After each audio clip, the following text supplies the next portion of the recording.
మనతో పాటు మాలల స్టూడెంట్ అసోసియేషన్ సైదులు ఉన్నారు. అసలు గో బ్యాక్ మార్వాడి అనాల్సిన అవసరం ఎందుకు వచ్చిందో తెలుసుకుందాం. అన్న నమస్తే. నమస్తే అమ్మా. ఎందుకన్నా గో బ్యాక్ మార్వాడి? ప్రధానంగా మన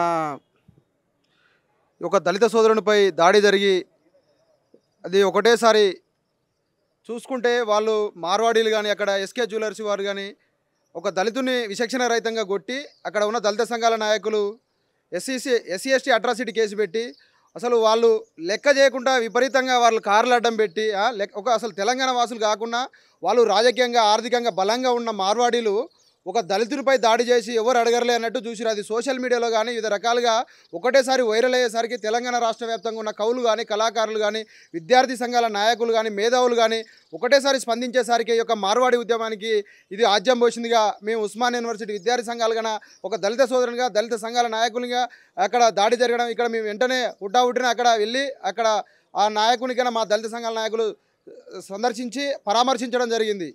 అలాగే ఇందాక మీరు ఎవరైనా మార్వాడి వాళ్ళు సాయి అనేది అటాక్ చేశారు, అందువల్ల మేము మూమెంట్ స్టార్ట్ అయింది, మేమందరం దీన్ని వ్యతిరేకం.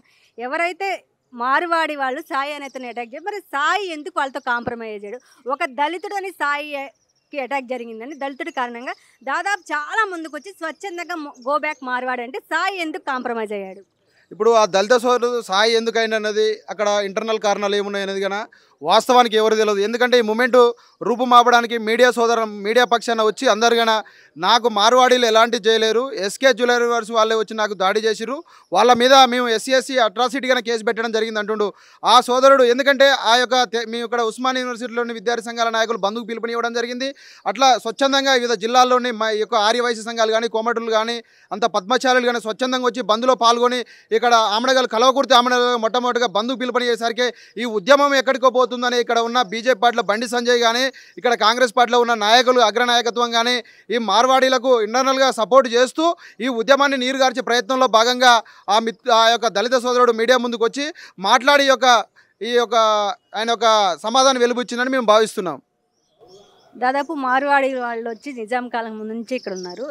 ఇప్పటికిప్పుడు తెలంగాణలో కొంతమంది గో బ్యాక్ మార్వాడి వాళ్ళు అంటే వాళ్ళు వెళ్ళడానికి కూడా సిద్ధంగా లేదు. అసలు మీ మెయిన్ ఉద్దేశం ఏంటి?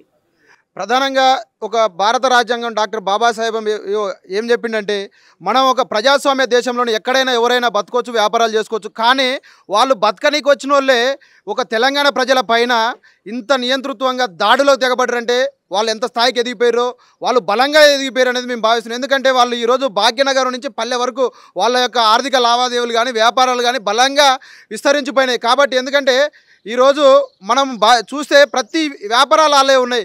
అంటే కోమటల్లో ఉన్న చిన్న కొట్లు కానీ ఇలా వచ్చి వాళ్ళు అఫీషియల్గా వచ్చి రకరకాలుగా షాపింగ్ మాల్స్ అని ఇప్పుడు ఏంది మొత్తం కల్తీ వస్తువులు తీసుకొచ్చి తక్కువ ధరలకు ఇచ్చి ప్రజల్ని మొత్తం అట్రాక్ట్ చేసుకుంటారు వాళ్ళ వ్యాపారాల వైపు. ఆ యొక్క ఆహార పదార్థాలు తిని ఈ యొక్క ప్రజలంతా వివిధ రకాల జబ్బున బారిన పడడం జరుగుతుంది. ఇది కానీ ఎవరు భావించడం లేదు. ఎందుకంటే మాకు తక్కువ ధరకు వస్తుందిగా మేము దాన్ని కొనుగోలు చేస్తున్నాం అని ప్రజలు భావిస్తారు. కానీ ఇక్కడ ఏళ్ళ నుంచి ఇక్కడ వ్యాపారాలు చేస్తున్న కోమటలు కానీ ఇది రకాల వర్తక వ్యాపార సంఘాలు కానీ వాళ్ళ యొక్క వ్యాపారాలు దెబ్బతీస్తూ వీళ్ళ యొక్క వ్యాపారాలు గ్రామీణ స్థాయికి విస్తరించినాయి. అంటే వాళ్ళ వెనక రాజకీయ శక్తులు కానీ బలంగా ఉన్నాయి. మార్వాడీలు అనే వ్యక్తి వివిధ రాజకీయ పార్టీలకు ఫండింగ్ రూపంలోని ఎన్నికల సమయంలోని వాళ్ళ యొక్క ఫండింగ్లు ఇచ్చుకుంటూ కానీ వీళ్ళు ఈరోజు రాజకీయంగా కానీ మొత్తం బలంగా ఉండి యొక్క వ్యాపార సామ్రాజ్యాన్ని విస్తరించుకొని వాళ్ళ యొక్క తెలంగాణ సమాజంలో ఉన్న ఎస్సీ ఎస్టీ బీసీ ప్రజల యొక్క రక్తాన్ని ధారపోసి కష్టార్జితంతో కానీ వాళ్ళు సంపాదించుకున్న దాన్ని ఈరోజు షాపులో కొనుగోలు చేస్తారు. కానీ వాళ్ళు కానీ ఈ మార్వాడీలకు ఒక్కడే చెప్తున్నాం, ఉస్మానియా యూనివర్సిటీ విద్యార్థి సంఘాలుగా మేము ఏమంటున్నామంటే మీ వ్యాపారాలు మీరు స్వేచ్ఛగా చేసుకున్నా కానీ ఇలాంటి సంఘటనలు మరలా పునరావృతం అయితే మరొక తెలంగాణ ఉద్యమంలో కన్నా మేము మీ మార్వాడీ సమాజం గోబ్యాక్ అనాల్సి వస్తుంది. ఇప్పటికైనా మీరు స్వేచ్ఛగా చేసుకున్న ఎలాంటి ఈ యొక్క సంఘటనలను రెచ్చగొట్టకుండా ఎవరి మీద దాడులు చేయకుండా మీ వ్యాపారాన్ని మీరు స్వేచ్ఛగా చేసుకోండి, కానీ నాణ్యమైన వస్తువులు అందించాలా, కల్తీ లేని వ్యాపారాన్ని చేయాలా, ప్రజలందరికీ స్వచ్ఛమైన సంపూర్ణమైన ఆరోగ్యాన్ని అందించే విధంగా మీరు కృషి చేయాలా. కానీ మాకేదో రాజకీయ పార్టీలు అండదండలని అనుకుంటారు. ఆ రాజకీయ పార్టీలకు మేము ఓట్లేస్తేనే వాళ్ళు రాజ్యాధికారంలో ఉంటారు, మేము తిరస్కరిస్తే వాళ్ళు ఆ గద్దె దిగుతారు, నీ వెనక ఉన్న రాజకీయ నాయకులు కన్నా రేపు ఓటమి పాలవుతారు. కాబట్టి మార్వాడి సోదరులకు మేము ఒకటే చెప్తున్నాం, మీరు అంతా కలిసికట్టుగా ఉండి మీరు ఇక కొత్త వ్యాపారాలు చేసుకోకుండా ఉన్న వ్యాపారాలు సజావుగా నాణ్యమంగా అందరితోటి కలిసిమెలిసి ఉండి ఈ యొక్క తెలంగాణ సమాజంలో మీరు రెచ్చిపోకుండా కోరుకుంటున్నాం.